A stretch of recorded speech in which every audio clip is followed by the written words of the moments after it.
Welcome back to Fairy Storytime.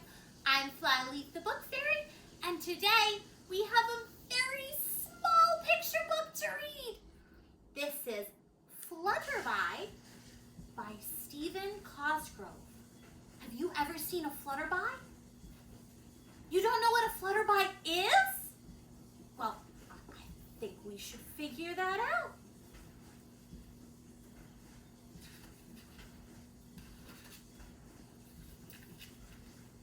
In a burst of laughter and moonshine, one fine and beautiful evening, Flutterby was born.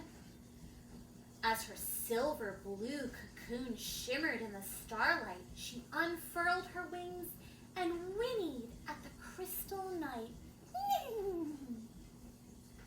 For, you see, Flutterby was not a common bug or butterfly, but rather a smallest of small, winged, white, flying horse. She looked about, and with a twinkle in her eye, she set off to discover her new world. The dawn of a new morning warmed her wings as she soared just as high as she could fly. She soared up and around for an hour or more as her wings grew stronger and stronger. Finally, she thought, I wonder what I am and what I'm to do. She was thinking long and hard when suddenly Flutterby noticed a group of ants working industriously far below.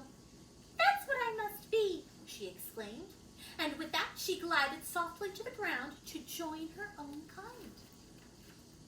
The ants ignored Flutterby as she landed amongst them, but she watched with much interest as they busily dashed about gathering food and carrying it to their hill. Well, she thought, if I am truly an ant, then maybe I should get to work too. She picked up some food, like the other ants, and carried it over to the hill.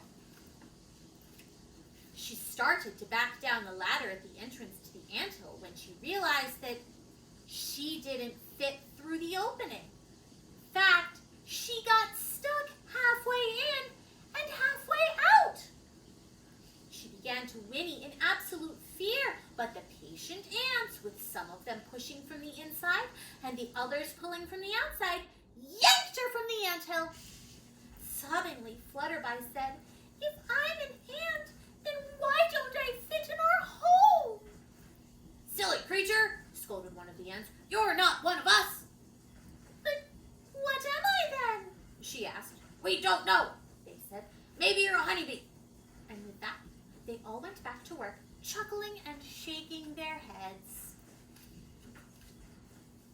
Maybe they're right, she said as a tear dropped from her eye. Maybe I am a honeybee.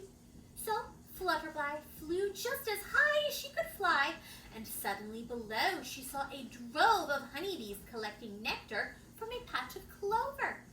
Quickly she folded her wings, and like a hawk swept swiftly to the ground. She watched them very closely to see exactly what they were doing. Then, following their every move, she carefully slipped into the blossom of a stalk of clover and scooped up an armload of nectar. With her wings fluttering furiously, she flew into line with the other honeybees who were all heading for the hive. When she arrived, and it was her turn, she deposited the nectar where the other bees had placed theirs. That wasn't so bad, she thought. I guess I really must be a bee. Contented, she decided to explore her new home. Everything would have been fine, except that she backed into a bee. Ouch! Now, the bee never really meant to sting her, but accidentally he did. With a flick of her tail and a high-pitched whinny, Flutterby jumped straight into the air and landed right in the middle of a honeycomb. The bees all started buzzing around, laughing at the poor little horse as she sat stuck in the center of all that honey. Silly creature, they laughed. You're not a honeybee. But what am I? She cried as a honey-coated tear dripped from her eye. We don't know, they said as they pulled her from the honeycomb. Maybe you're a butterfly. And with that, they sent her on her way. Flutterby sadly flew just as high as she could fly, up where the sun is at its purest.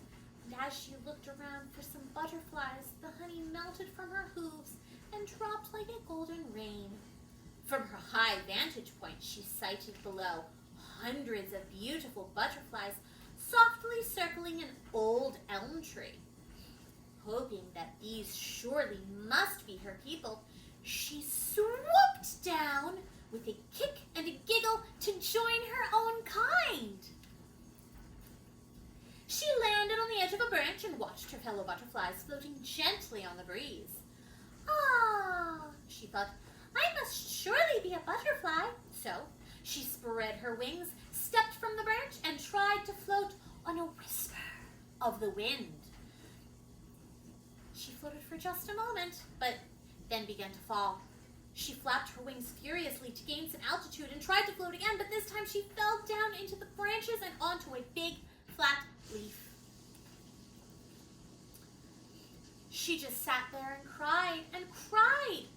Finally, a wise old monarch butterfly flew up to her and asked, Why are you crying?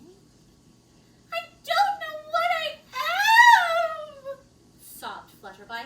When I came from my cocoon, I flew just as high as I could fly, and I spied the ants, but they told me I wasn't an ant.